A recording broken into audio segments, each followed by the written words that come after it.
2026ನೇ ಸಾಲಿನ ಎಸ್ಎಸ್ಎಲ್ಸಿ ಮತ್ತು ದ್ವಿತೀಯ ಪಿಯುಸಿ ಪರೀಕ್ಷೆಯಲ್ಲಿ 90%ಕ್ಕಿಂತ ಅಧಿಕ ಅಂಕ ಪಡೆದ ರಾಜ್ಯ ಸರ್ಕಾರಿ ನೌಕರರ ಮಕ್ಕಳಿಗೆ ಪ್ರತಿಭಾ ಪುರಸ್ಕಾರಕ್ಕೆ ಆನ್ಲೈನ್ ಮೂಲಕ ಅರ್ಜಿ ಆಹ್ವಾನಿಸಲಾಗಿದೆ.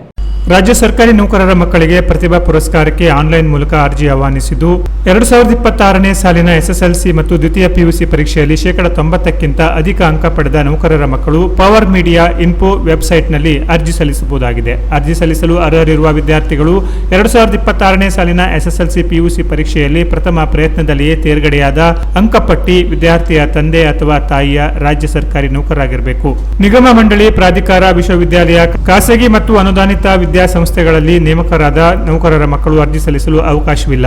ಇನ್ನು ಆನ್ಲೈನ್ ಅರ್ಜಿ ಸಲ್ಲಿಸುವಾಗ ಗಮನಿಸಬೇಕಾದ ಅಂಶಗಳು ಯಾವುದೆಂದರೆ ವಿದ್ಯಾರ್ಥಿಯ ಪಾಸ್ಪೋರ್ಟ್ ಭಾವಚಿತ್ರ, ದೃಢೀಕರಣ ಅಂಕಪಟ್ಟಿ, ಇಲಾಖೆಯ ಸೇವಾ ದೃಢೀಕರಣ ಪತ್ರ, ಸಂಘದಿಂದ ಪಡೆದ ದೃಢೀಕರಣ ಪತ್ರ. ಅರ್ಜಿ ಸಲ್ಲಿಕೆಯ ಬಳಿಕ ಇಮೇಲ್ಗೆ ಸ್ವೀಕೃತಿ ರವಾನೆಯಾಗಲಿದೆ. ಶೇಕಡಾವಾರು ಅಂಕಗಳನ್ನು ನಿರ್ಧರಿಸಿ ಅರ್ಜಿಯನ್ನ ಪರಿಗಣಿಸುವ ನಿರ್ಧಾರ ಸಂಘದ್ದಾಗಿರುತ್ತದೆ. ಅರ್ಜಿ ಸಲ್ಲಿಸಲು ಮೇ 25 ಕೊನೆಯ ದಿನಾಂಕವಾಗಿದ್ದು, ಹೆಚ್ಚಿನ ಮಾಹಿತಿಗಾಗಿ ಅರ್ಹ ವಿದ್ಯಾರ್ಥಿಗಳು ಕಚೇರಿಯ ಅವಧಿಯಲ್ಲಿ ದೂರವಾಣಿ ಸಂಖ್ಯೆ 08022354784 ಅಥವಾ 08022354783 ಸಂಪರ್ಕಿಸಬಹುದಾಗಿದೆ ಎಂದು ರಾಜ್ಯ ಸರ್ಕಾರಿ ನೌಕರರ ಸಂಘದ ಕುಮಟಾ ತಾಲೂಕು ಅಧ್ಯಕ್ಷರಾದ ವಿನಾಯಕ ದೇಶಪಾಂಡೆ ಅವರು ತಿಳಿಸಿದ್ದಾರೆ.